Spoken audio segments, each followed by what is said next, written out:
Greetings, Mindcrafters, and welcome to another delightful Minecraft discussion today on all things well-being. My name is Kimberly Quinn, and I am thrilled to be here today in my very cheerful office on Champlain College's campus. It's just beautiful, and if you lean, you can almost see the view. I think it'd be a glare for you, but Lake Champlain just looks very Titanic-ish, you know, like big ice, and it's absolutely beautiful. Okay, so today we're going to talk about shaking it off, the self-love stigma. Hashtag self-care is not selfish. Because here's the thing, if you think that loving yourself, if you have it in your head, even if it's this much kind of like on the back burner, we're run around by our unconscious mind. And so if you have it in your head that taking care of yourself makes you a selfish person, a bad person, narcissistic person, which is a huge, big topic. That's not what we're talking about today for sure. But selfish or shallow, or the type that's not into being a humanitarian, or just if it has like negative, bad stigma, it's going to be very difficult for you to kind of unveil the beauty of you and the uniqueness of you, because again, hashtag self-care is not selfish. There are people who certainly are selfish out in the world. We know that, right? And not all that likable. We're not talking about that. We're talking about authentically loving yourself unconditionally, the same way that you would love a partner or best friend, or maybe they're one person for you, like they are for me, and just wrapping around somebody else. So here's the thing. Reminding us all that we are spiritual beings having a human experience. So right away I want to think of babies. Think of when babies are literally on the infant end, and toddlers too, but the infant end, they are sucking on their fingers, they're pulling on their toes or pulling on everything, if you know what I mean. And babies just love themselves. They love every body part. They're not looking, walking by, a store and looking in the window saying, "Oh boy, my thighs are just looking so big. Oh my goodness, I'm just gonna have to start doing the keto diet." The babies are not in that place.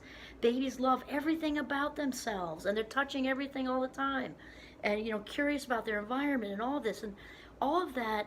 That feeling of original worthiness. I actually did a TED talk on this. I'll put it in the link below. I just thought of it at this minute. Original worthiness. The babies just have it. They love themselves, and because they love themselves, they're able to just be open to everybody in their atmosphere. They just assume that everybody wants them because they want them, right?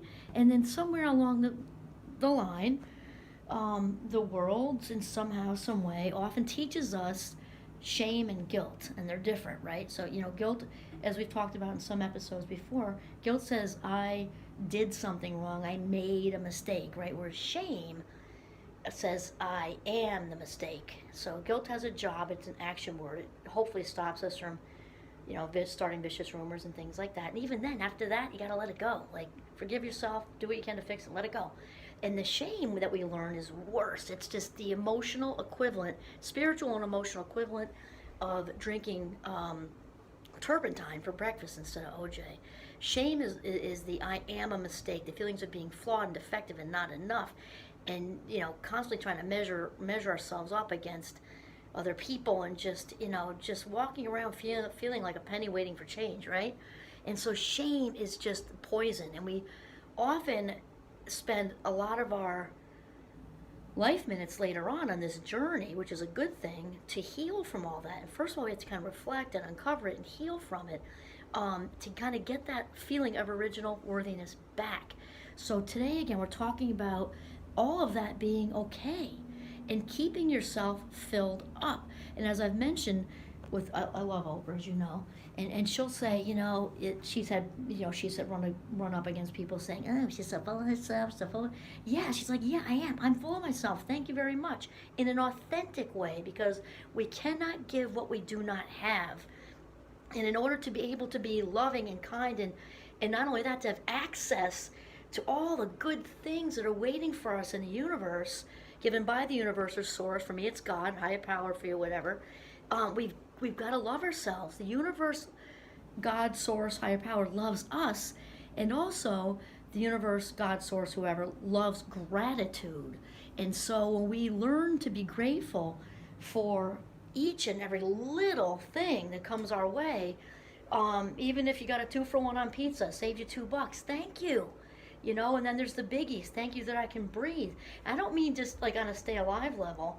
It's one of my little things. I get like irritable with cold. I think a lot of us do. I just feel claustrophobic. So the fact that I don't even have a cold right now, like, thank you. Never, and then get into like family, friends, the car's running. We all know how that is when it doesn't run. Computer works. There's never a good time for a computer or a car to not work, right? Thank you, thank you, thank you, thank you, thank you. And, and then the universe will also bring more to us. And none of that can happen if we don't love ourselves. It just can't. It's number one. And the other thing is when we authentically learn to love ourselves, which you have to keep practicing this. We have to practice self-love because what we practice, we inevitably get good at, no matter what it is, right? Playing the violin, soccer, robbing banks, anything we practice, we get better at. Being more honest, we can practice being more honest, and lo and behold, we get more honest.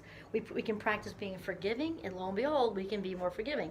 We can practice loving ourselves, and lo and behold, we fill up with self-love.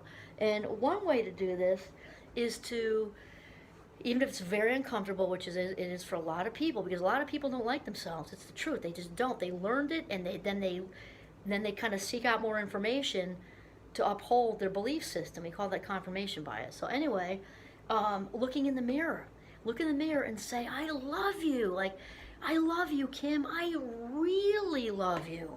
And then, when you get a little bit better at it and get a little bit more comfortable with it, you can say other things to yourself. I love how you're funny. I love how you're this. You're having a good hair day. I love how compassionate you are. I love how smart you are. Ba ba ba ba ba. And nobody has to be seeing you do this, okay? And to actually rehearse having a conversation with yourself and loving yourself, and it will get easier. Just like when we practice anything else, we get better at it, and it gets easier because undoing all that negativity from early on takes some time, right? It took some time to get in there, it takes some time to get out. So the computer needs a reboot, and that's really how it works. So then you'll find out as you slowly, and also we talked about having the bar, do your best, not perfection. Very bad word. You're better off dropping the F-bomb than that. When you start to make progress with this, you'll notice changes in lots of parts of your life, especially relationships. The ones that are already good will get better. You'll also notice some kind of falling away from you, which is good.